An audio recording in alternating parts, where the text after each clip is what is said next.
À la technique, mon compagnon de voyage Didier. Bonjour Didier, Bonjour tout le monde. ça faisait longtemps. Eh oui, c'est ça, une petite pause et nous revoilà. Nous revoilà, oui, aujourd'hui c'est la rentrée pour Asialogie, chers auditeurs et auditrices.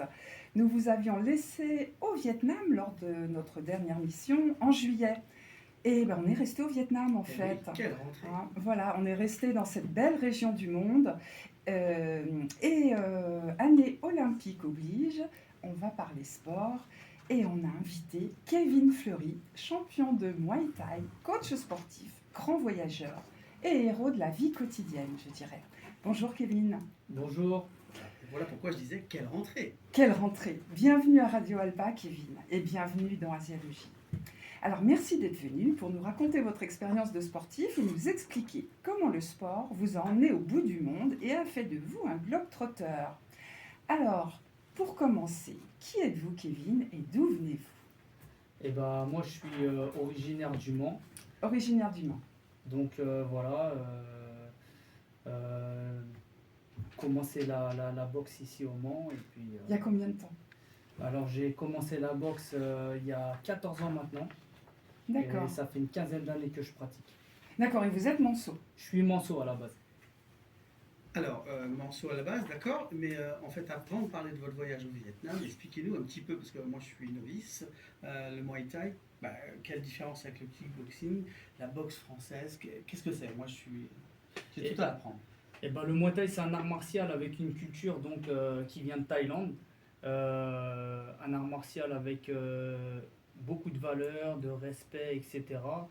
Et donc c'est un art martial qui est très complet, où on peut utiliser beaucoup de techniques de frappe avec les poings, les coudes, les genoux et les tibias.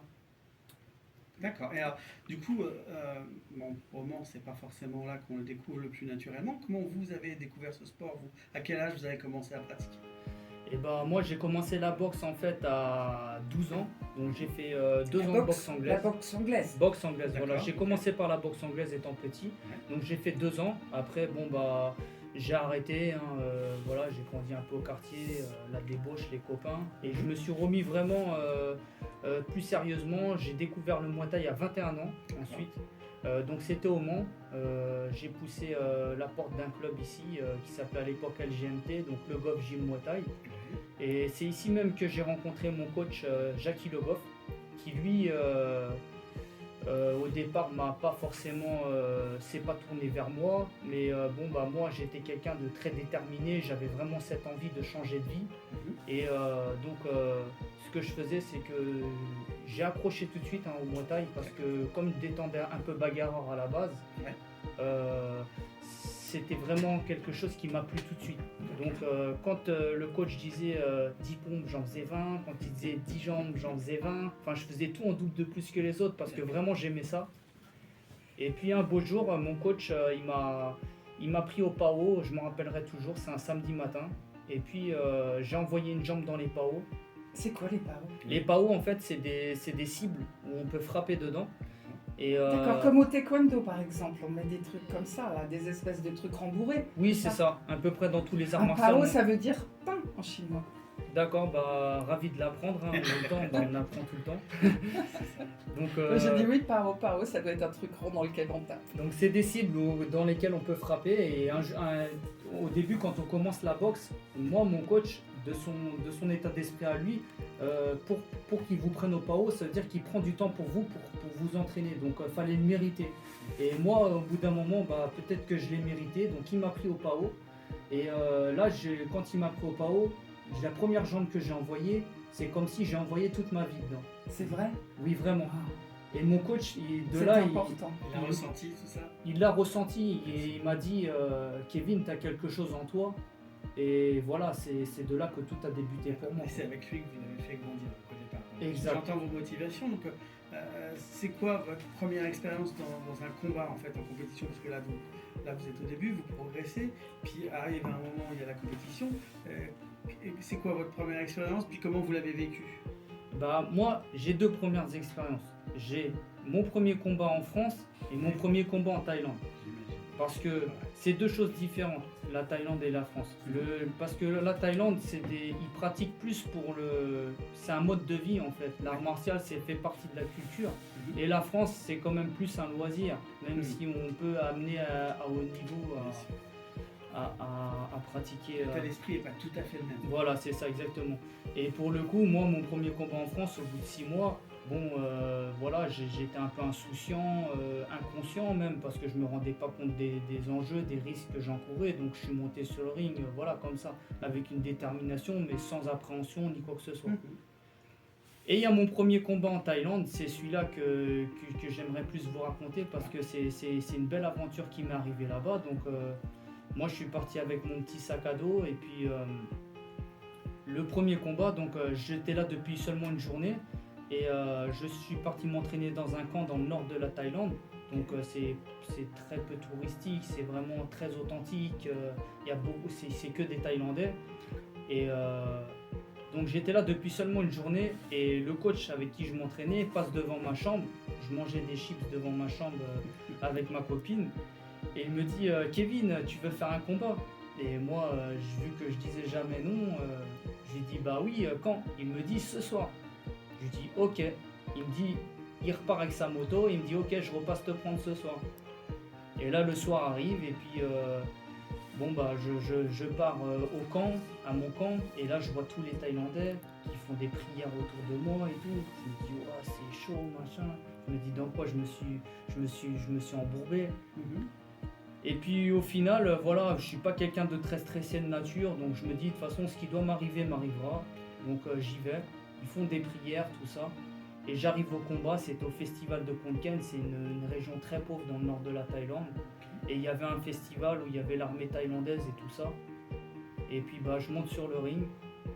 Et voilà, ce premier combat, je le gagne par KO. Donc au premier round. Donc tous les Thaïlandais un peu choqués parce qu'il y avait beaucoup de parieurs et tout ça. D'ailleurs, ils s'attendaient pas à ça, ils s'attendaient pas à ce que je gagne le Thaïlandais comme ça aussi vite. Donc il avait un peu mauvaise vis-à-vis des paris et tout ça. Donc voilà, ça c'était mon premier combat. Alors, vous avez été plusieurs fois champion, parce que après voilà, l'émission est courte, on va essayer d'avancer dans l'histoire. Yes. Dans ces moments de championnat, de titre, qu'est-ce qui a été le plus marquant dans votre carrière? J'entends bien ce premier combat qui est un petit peu étonnant et qui marque déjà votre entrée là-bas. Et il y a eu quoi d'autre comme fait marquant par la suite? Eh ben, on va dire que mes débuts en Thaïlande, c'était vraiment quelque chose d'inconnu. C'était vraiment ça la chose la plus insolite pour moi, du fait que voilà, vous arrivez dans un territoire hostile, vous êtes tout seul, vous avez personne qui vous soutient réellement, si ce n'est, voilà, aujourd'hui il y a les réseaux sociaux, donc vous avez 2-3 personnes qui vous encouragent à distance, mais au fond vous êtes beaucoup seul, donc le combat il est avec vous-même avant tout. Et en chose vraiment marquante que j'ai eue, c'est par exemple mon deuxième combat où je suis revenu et ils m'ont dit qu'il y avait un gars qui voulait m'affronter. Et en fait, quand je suis arrivé, ils m'ont dit non, il veut plus. Du coup, ils ont pris un gars dans le public et il m'a dit bon, lui, il veut se battre avec toi. Et en fait, ce gars-là, il s'avérait que c'était un militaire qui avait 70 combats dans l'armée thaïlandaise. Ah oui. Donc en fait, c'était pas du tout. C'est terrifiant, c'est terrifiant, Kevin. Moi, je trouve. Mieux pas le savoir avant, quoi, finalement. Voilà, c'est ça. Et en plus, vu que ça faisait que quelques jours que j'étais là, parce que j'enchaînais vite les combats, je me battais tous les 3-4 jours. J'avais pas vraiment de temps de récupération et j'étais pris un peu dans le truc. Donc moi, on me donnait ma chance, j'y allais quoi. J'ai bien compris. Et du coup, le deuxième combat, voilà, je monte et puis je gagne pas le combat. Mais ce combat-là, vraiment ce que je gagne, c'est le respect du public thaïlandais. Parce que vraiment, les Thaïlandais, ce jour-là, ils pensaient que le Thaï, il allait me battre facilement. Et puis finalement, vous avez vraiment très bien résisté, ce qui a donné l'admiration quand même des spectateurs, même si vous n'avez pas gagné le combat. Exactement. Je lui ai tenu tête pendant 5 rounds. Et c'est ça qui m'a donné au début une petite notoriété dans le nord de la Thaïlande. Et c'est comme ça que vraiment j'ai pu commencer mon petit chemin là-bas, quoi, on va dire. Alors je vois là, on parle des combats, on parle du côté physique, mais Yes. il y a aussi, j'imagine, un côté aussi de préparation mentale, bon, physique aussi, ça vous pouvez nous en parler aussi, pour s'entraîner, se préparer à ces combats qui sont finalement assez intenses et qui reviennent assez souvent, de ce que j'entends.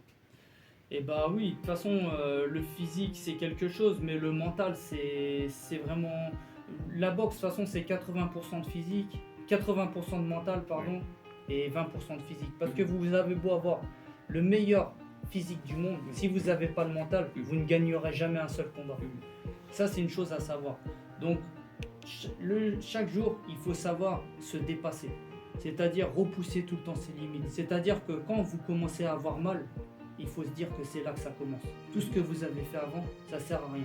En tout cas, ça c'est moi, c'est l'état d'esprit que j'ai toujours eu pendant tout au long de ma carrière. Ah, vous entendez, je suis pas vraiment surpris d'entendre ça dans votre bouche. A priori, la détermination, ça a l'air d'être quelque chose d'important pour vous. Et ça vraiment, ça ne me surprend pas. Et du coup, alors, il y a cette préparation, on en a parlé. Dans la préparation, il y a aussi une hygiène de vie aussi, hein, j'imagine, nutrition et tout ça. Enfin, on est fit quand on fait gaffe, quoi. Non? Oui, alors là, c'est en fin de compte, le corps, hein, c'est comme une voiture. Hein. Si vous mettez de l'huile de merde, bah, vous allez péter le moteur. C'est vrai. Et bah, le corps, c'est la même chose. J'imagine. Si vous mettez pas le bon C'est carburant, imagé. Ouais, non, mais c'est ça. donc il faut Oui, mettre c'est le bon vrai. carburant pour durer, quoi, Ok. on va dire. Donc avant un combat, on mange on mange différemment, j'imagine. Oui, alors on s'entraîne beaucoup, on mange peu, parce que déjà il y a aussi la contrainte du poids, parce qu'il faut savoir que Oui. le combat, ça se passe par catégorie de poids. poids. Donc bien souvent on s'inscrit dans une catégorie qui est inférieure au poids initial qu'on fait dans la vie de tous les jours. Donc on a souvent ce besoin d'une perte de poids qui est Pour vraiment être à la limite. voilà, à la limite. Donc beaucoup d'entraînement et très peu manger. Donc tout ça encore, ça s'inscrit encore dans le mental. Il faut le fait qu'il faut repousser ses limites en s'entraînant beaucoup et mangeant très peu. ressources quand même. C'est ça. Moi, ça m'a. Je dirais, j'en suis toute, comment on dit, ébahie de tout ça. Je pense qu'une petite pause musicale C'est va nous faire du bien. C'est ça. On va écouter Paper Planes. Alors, je ne sais pas lire le thaïlandais, Tu n'as pas appris Kevin. cet été? Didier non plus, je ne sais Ah non, pas. non, moi je suis J'ai pas toujours appris aussi cet mauvais. été, j'étais au Vietnam, souviens-toi. Enfin, D'accord, en théorie en tout cas. ok. On s'écoute Paper Ah, Planes. on sait que ça bouge, vous allez découvrir tout de suite.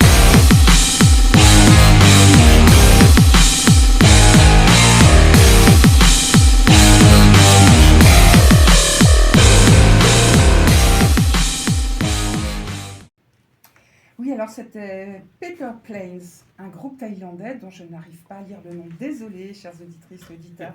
Donc on reprend, Kevin, votre histoire sportive et puis bientôt on va parler de votre histoire de globetrotter avec votre compagne Marie. Alors, oui, je désannonce et je relance Oui, Didier, hein, c'est ce que j'avais dit. Oui, alors, quel conseil donneriez-vous aux jeunes oui, là je me plante, Didier, en fait. Ah bon? Oui, non, on devait parler de la nécessité d'une team. C'est toi qui Oui, m'as c'est posé ça, la une question. équipe, voilà. Vas-y. Une équipe. Oh, alors, je suis a priori, désolée. Ah, pas de souci, voilà, c'est la reprise. Voilà. C'est la Les reprise. automatismes ne sont pas encore là. Non, Donc c'est vrai. justement, on est une équipe ici, mais vous, en boxe, a priori, il y a des grosses différences entre les super teams et puis les gens qui, comme vous, si j'ai bien compris, étaient plutôt seuls à aller vers cette aventure thaïlandaise. Exactement. En fait, il y a deux types de boxeurs. Donc, en général, il y a les boxeurs donc, qui évoluent dans le circuit entre guillemets classique. Donc, Ouais. vous avez une team avec un manager, un prof de boxe, un préparateur physique, peut-être même un coach mental pour ceux qui ont des sûr. structures plus poussées. Moi, j'ai pas eu de. Moi, ma carrière s'est passée tout à fait différemment sur le fait que moi, en fin de compte, j'ai mis mon petit sac à dos et puis bon, bah, je suis parti en Thaïlande. À 20 ans, j'avais mon petit sac à dos, 3 slips, 3 t-shirts, 3 chaussettes. Tout au courage et à la volonté. Et puis j'ai déboulé à Bangkok et puis voilà, je suis parti à l'aventure. Je crois voir le profil de l'aventure. Mais c'est bien, ça vous a emmené loin et c'est ça qui est chouette. Ça vous a emmené loin et du coup, ça vous donne aussi aujourd'hui de transmettre ça pour les jeunes qui vous entourent. Qu'est-ce que vous donneriez comme conseil? Bah en vrai oui, moi aujourd'hui mon but maintenant, ma carrière sportive étant plus derrière moi, c'est aujourd'hui aujourd'hui, l'objectif principal, c'est de transmettre ma passion aux jeunes. Évidemment, parce que c'est la suite logique de mon parcours.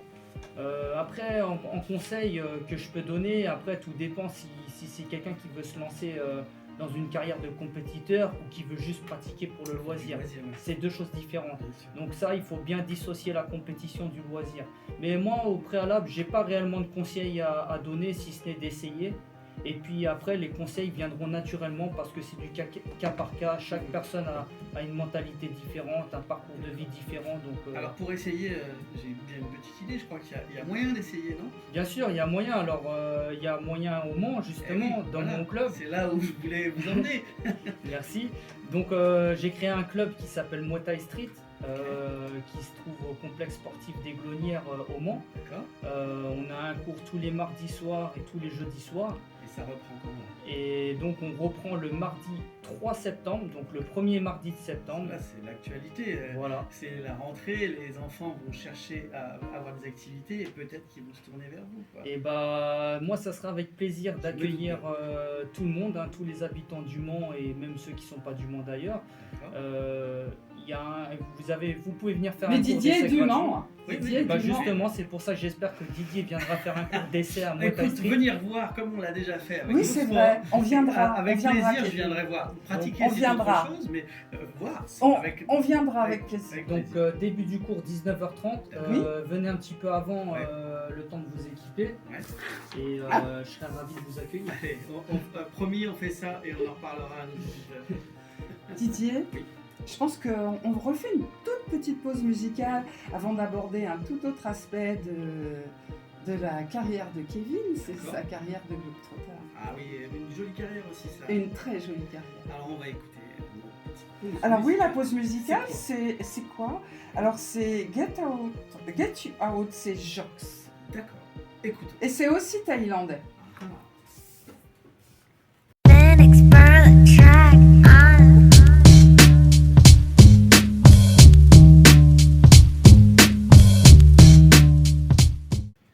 Alors, l'émission est tellement sympa avec Kevin qu'on ne va pas profiter de la musique trop longtemps. Vous êtes toujours avec Radio Alpa sur Asiologie et on va continuer à voyager avec Kevin, mais cette fois on ne va pas parler boxe, on va parler road trip, on va parler voyage, parce que là aussi il y a plein de choses à dire. Oui, c'est vrai, je préfère quand même Kevin à Jox, pour tout vous dire. Ouais. Je préfère Kevin. Ok. Allons-y. Alors Kevin, qu'est-ce qui vous a motivé donc pour partir en voyage au Vietnam? Et vous n'êtes pas parti tout seul, alors vous allez nous raconter, vous êtes parti avec? Je suis parti avec Marie, donc ma femme. Oui. Donc voilà. Et pourquoi donc le Vietnam? Le Vietnam, parce que c'est un pays qu'on avait envie de faire depuis longtemps. Et puis parce que j'ai des origines aussi vietnamiennes. D'accord. Vis-à-vis de mon père qui était moitié vietnamien de ma grand-mère. Et mon grand-père qui est français et qui était policier à la guerre du Vietnam. Donc c'est des réfugiés politiques. D'accord. Donc je suis moi-même. Oui, donc des 25% ancêtres. vietnamien. Oui, il y a une petite Des recherche ancêtres. de racines aussi alors. Oui. Ouais, il y a ça. Et puis il y a le plaisir aussi de découvrir de nouvelles cultures et de voyager. D'accord. Alors, est-ce que vous aviez planifié votre itinéraire, Kevin, avec Marie? Ou est-ce que c'est Marie qui a planifié l'itinéraire? Comment vous vous êtes organisés? On va Tous les dire ça. deux. C'est plutôt Marie C'est plutôt Marie. qui regarde un petit peu les points, tous les monuments, les incontournables à faire. D'accord. Et puis on s'organise un petit peu notre voyage par En rapport fonction à de ça. Exactement. D'accord. Et est-ce que vous aviez des critères pour choisir des lieux à visiter, à savoir pourquoi? Est-ce que vous avez plutôt visité des temples, plutôt des palais, plutôt des villages particuliers? Est-ce qu'il y avait des choses qui vous ont guidé dans le choix des incontournables? Parce qu'il y en a beaucoup des incontournables. Beaucoup Nous, de choses à voir du nord au sud. C'est très différent en fait en plus, nord au sud. c'est vrai, c'est très différent. Nous, ce qui nous a guidés, c'est surtout notre route. Parce qu'en fait, nous, l'objectif, c'était d'aller à Hanoï, donc arriver à Hanoï dans le nord du Vietnam, Oui. c'est-à-dire la capitale, acheter une bécane et Une quoi? une moto. Une moto. La fameuse moto. Et- Et j'invite tout Oui. le monde à aller voir. Donc vous aviez prévu un budget, j'imagine, vous étiez renseigné avant. Oui, plus ou moins. Nous, après nos voyages, on achète le billet d'avion et on n'achète que l'aller, on ne prend jamais le retour C'est vrai? et on part un peu à l'arrache, même si. À voilà, l'aventure. À l'aventure, exactement. Marie a prédéfini un peu. les lieux incontournables. Et après, je veux dire, c'est au feeling que ça D'accord. On se se laisse déroule. porter un petit peu parce que la Et- route va nous offrir. Voilà. Et la moto alors, c'était quoi?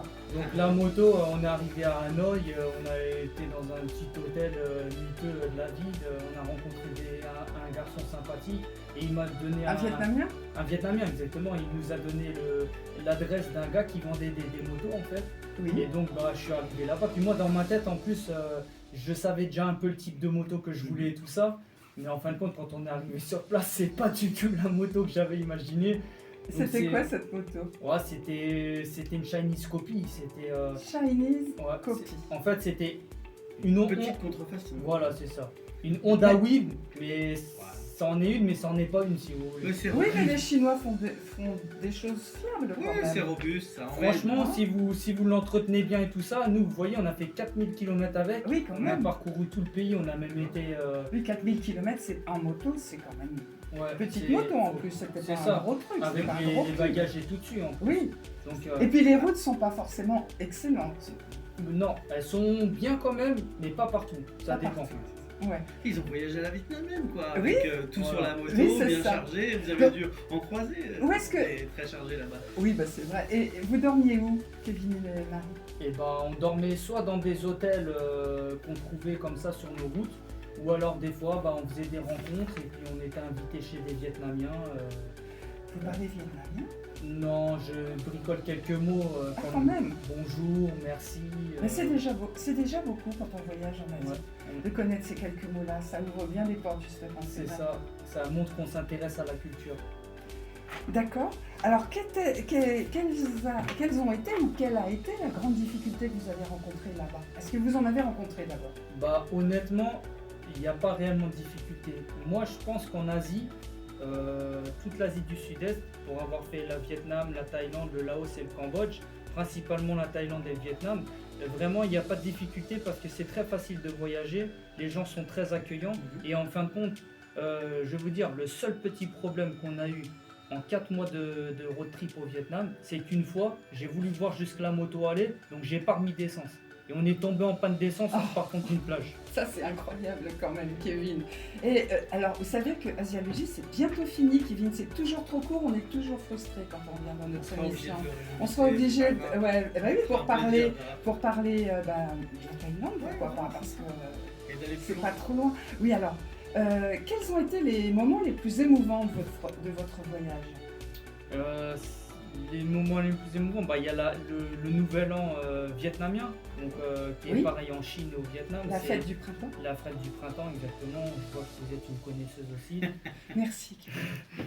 Donc ça, c'est quelque chose de magnifique parce que tous les Vietnamiens Oui. sortent dehors, ils font la fête, ils sortent les sonos dehors. C'est vraiment la fête dans les rues. Et là, vous Et c'est êtes- beau partout. C'est magnifique, c'est décoré, c'est des lumières, faut vraiment le voir faut le vivre pour le. Je suis d'accord avec vous complètement. Oui, Alors, c'est l'heure, tu disais? bientôt, c'est l'heure. C'est l'heure. Est-ce qu'on peut demander à Kevin, dans les quelques secondes qui nous restent, Oui, si on peut c'est pas vrai. découvrir des choses via YouTube ou genre de choses? Ah oui, c'est vrai. Eh oui, Voilà, ça va c'était permettre de vraiment trop prolonger un court. peu. Ben oui, c'était trop court, mais c'est pas grave. On peut prolonger l'aventure avec vous comment? Donc moi j'ai une petite chaîne YouTube Ouais. qui s'appelle Kevin Fleury Boxer où je partage un peu mes aventures en faisant des petits vlogs, petits films des petits Ouais. films, des Ouais. petites Oui. vidéos de 3-4 minutes. Elles sont très sympas, je les ai regardées. Sur le Vietnam, la Thaïlande, Aussi, c'est pour ça que l'Australie, je voulais tous les endroits où j'ai pu un peu passer. Et puis bon, il y a les réseaux sociaux, Kevin Fleury Boxer. Et puis Muay Thai Street sur Facebook pour ceux qui aiment le Muay Thai et qui ont envie de pratiquer. On viendra. Et puis en plus de ça, c'était vraiment trop court parce que vous avez aussi une autre expérience de vie avec Marie. C'est votre food truck. C'est ça.